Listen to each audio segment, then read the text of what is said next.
Mis amados hermanos y hermanas, Pastor Sergio Brito, Grupo Efesios 289, este es su hermano en Cristo Jason, con una parte más sobre la prudencia que hemos estado viendo a la luz de la palabra. Y voy a retomarlo donde lo dejé la última vez. Y vamos a ver dos ejemplos de prudencia en acción en los cuales, desde que yo los leí por primera vez en la palabra de Dios, quedé maravillado.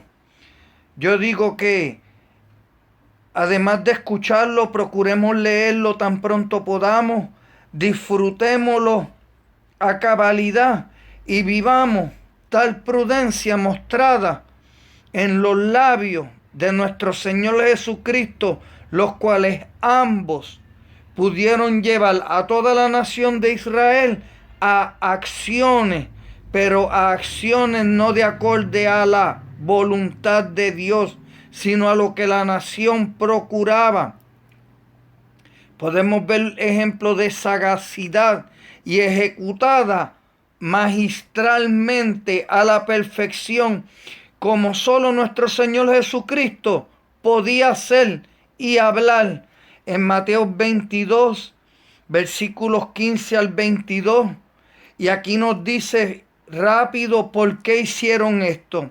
Dice, los fariseos, tratando de sorprenderle en alguna palabra, le enviaron los discípulos de ellos junto con los herodianos. Esto era un partido político religioso activo en la nación de Israel al momento, diciendo, Maestro, sabemos que eres amante de la verdad y que enseñas con verdad el camino de Dios, adulándole, adulándole, y que no te cuidas de nadie, porque no miras la apariencia de los hombres. Y en esto ciertamente tenían razón.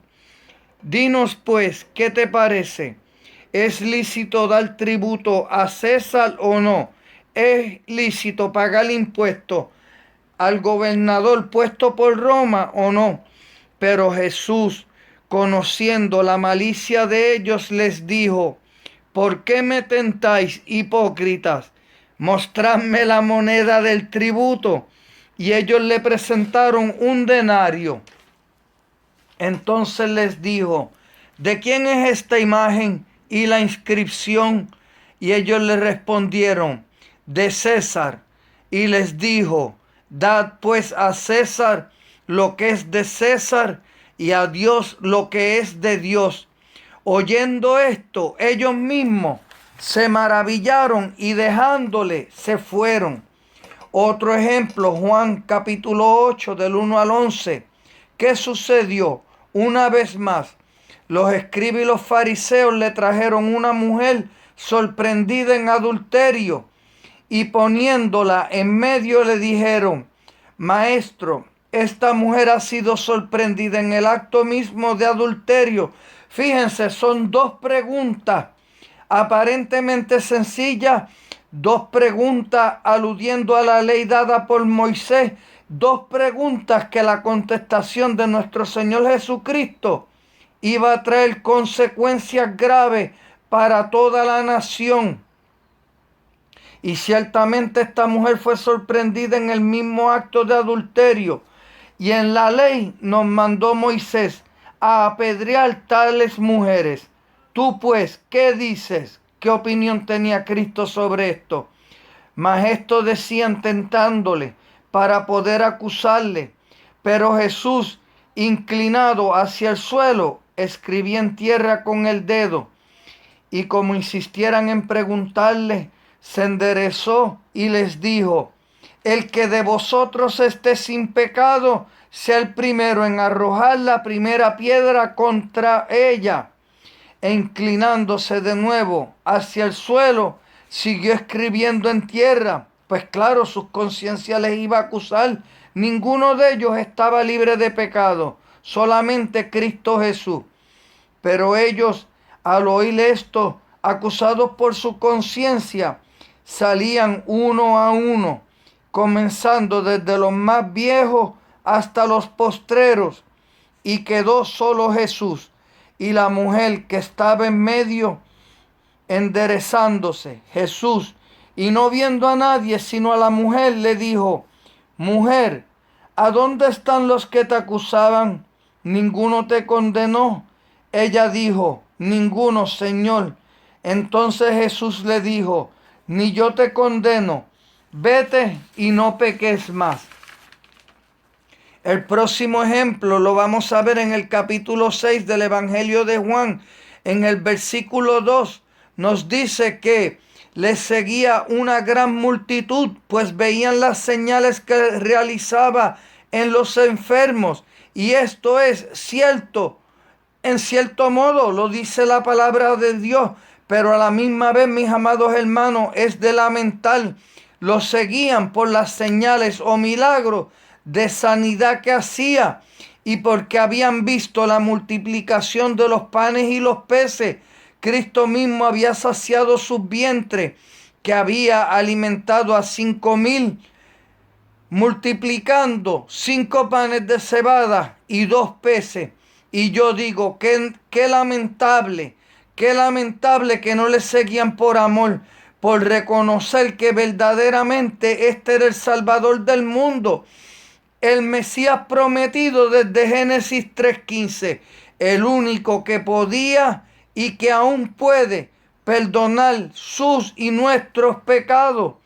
Allí y aquí, hoy mismo, una vez más, siempre ando con lo mismo, y el pastor también nos exhorta lo mismo. Examinémonos a nosotros mismos, a ver si seguimos a Jesús por quién es Él o por lo que puede Él hacer por nosotros.